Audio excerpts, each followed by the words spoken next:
बिस्मिल्लाहिर्रहमानिर्रहीम। अस्सलाम वालेकुम स्टूडेंट्स।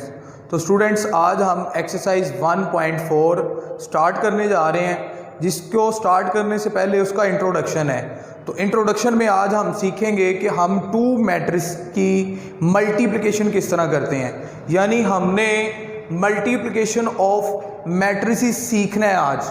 तो हमारा मेन टॉपिक है बच्चे, वेरी इंपॉर्टेंट टॉपिक है, मल्टीप्लिकेशन ऑफ मैट्रिसेस। कि यानी हमारे पास अगर दो मैट्रिसेस हों, एक ए हो और एक बी हो, और अगर हमें ए बी फाइंड करना पड़ जाए तो उसके लिए क्या रूल है।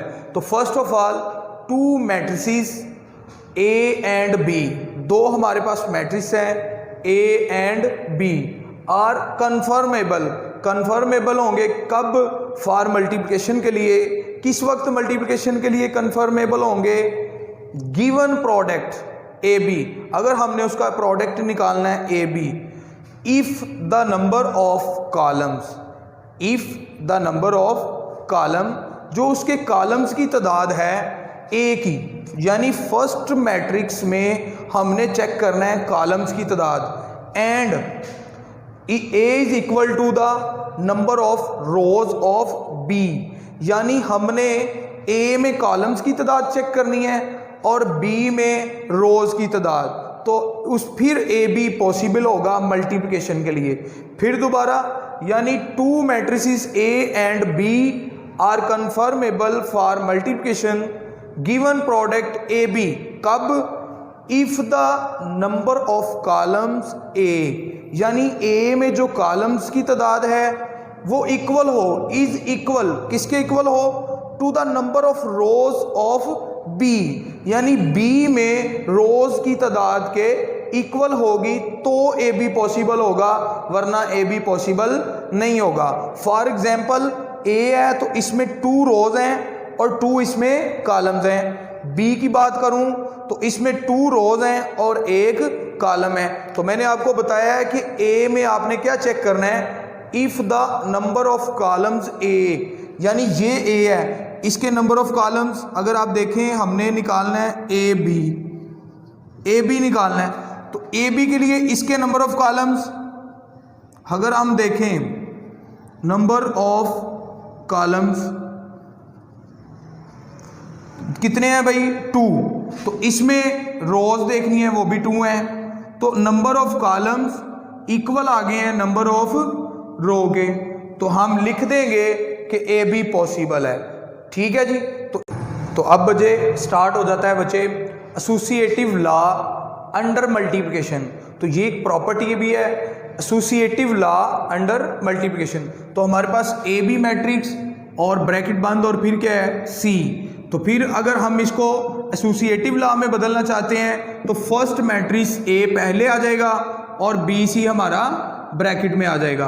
तो ए बी और ब्रैकेट में सी है, और अगर राइट हैंड साइड की बात करेंगे तो ए फर्स्ट पे आ जाएगा और बी सी दोनों ब्रैकेट में। तो इसको कहते हैं एसोसिएटिव लॉ अंडर मल्टीप्लिकेशन।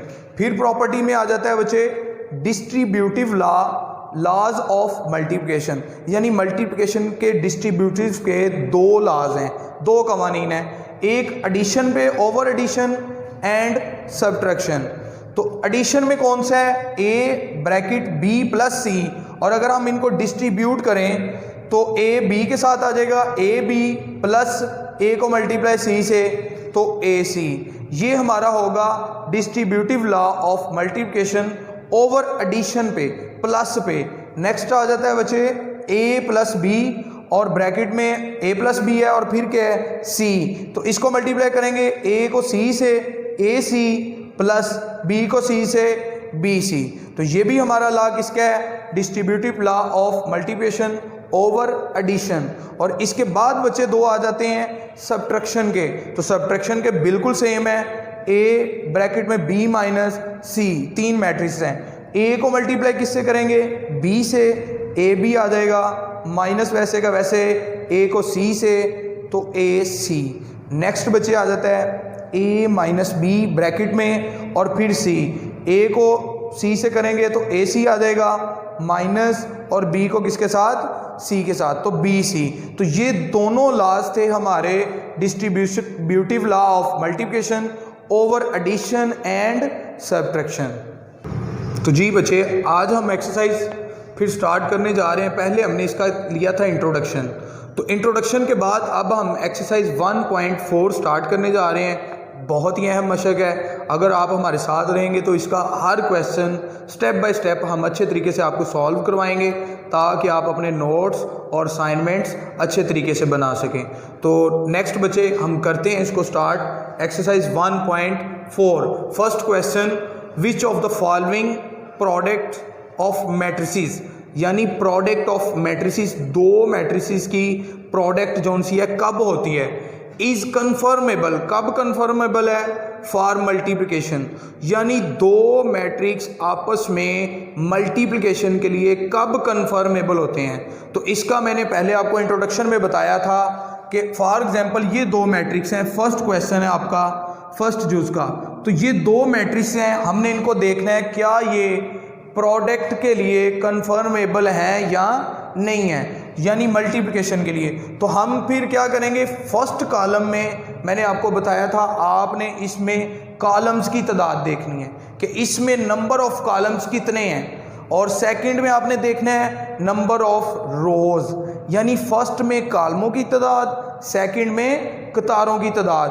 तो अगर हम इसकी बात करें तो इसमें नंबर ऑफ कॉलम्स जो उनसे हैं हमारे पास 1 और 2, तो मैं लिखता हूं इसका number of columns, number of columns. तो कॉलम्स अगर हम देखें बच्चे, इसमें नंबर ऑफ रोज 1 और 2, इसमें भी दो ही कॉलम है और इसमें दो रोज हैं, तो नंबर ऑफ रोज। तो इसका मतलब है इस दोनों मैट्रिक्स की मल्टीप्लिकेशन जो सी है वो पॉसिबल है। क्यों पॉसिबल है, पहले में कॉलम्स की तादाद 2 है और सेकंड में रोज की तादाद भी 2 है, तो इसलिए इसका भी 2, इसका भी 2 है। तो ये आर्डर भी सेम, आर्डर तो नहीं सेम होंगे इसके, लेकिन नंबर ऑफ कॉलम फर्स्ट में और नंबर ऑफ रोज सेकंड में इक्वल है, इसलिए मैं लिख सकता हूं कि product of matrices is possible. तो इसमें पॉसिबल होगा, ठीक है जी, तो इसमें पॉसिबल होगा।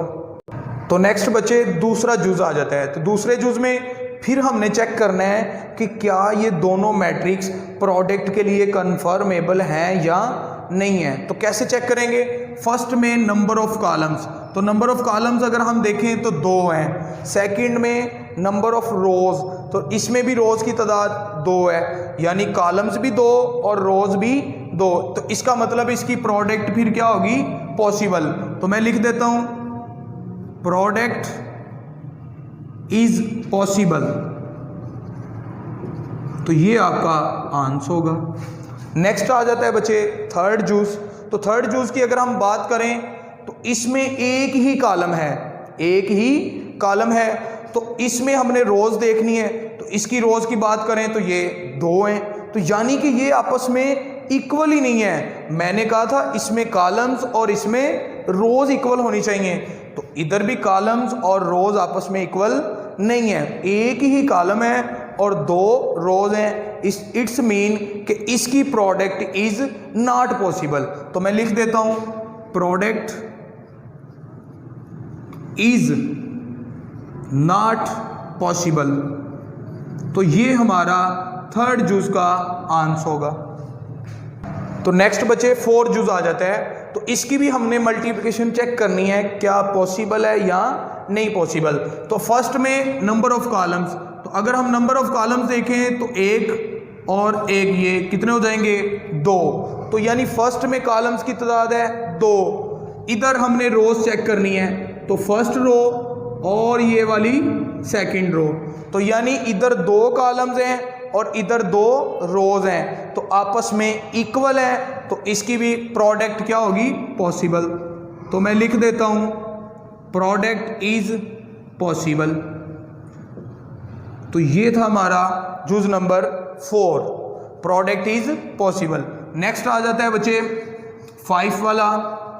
तो क्वेश्चन नंबर 5 आपका, तो 5 की अगर हम बात करें, 5 का मैट्रिक्स हमने लिखा 3 2 1 0 1 -1, और नेक्स्ट है हमारे पास 1 0 -2 -1 2 और 3।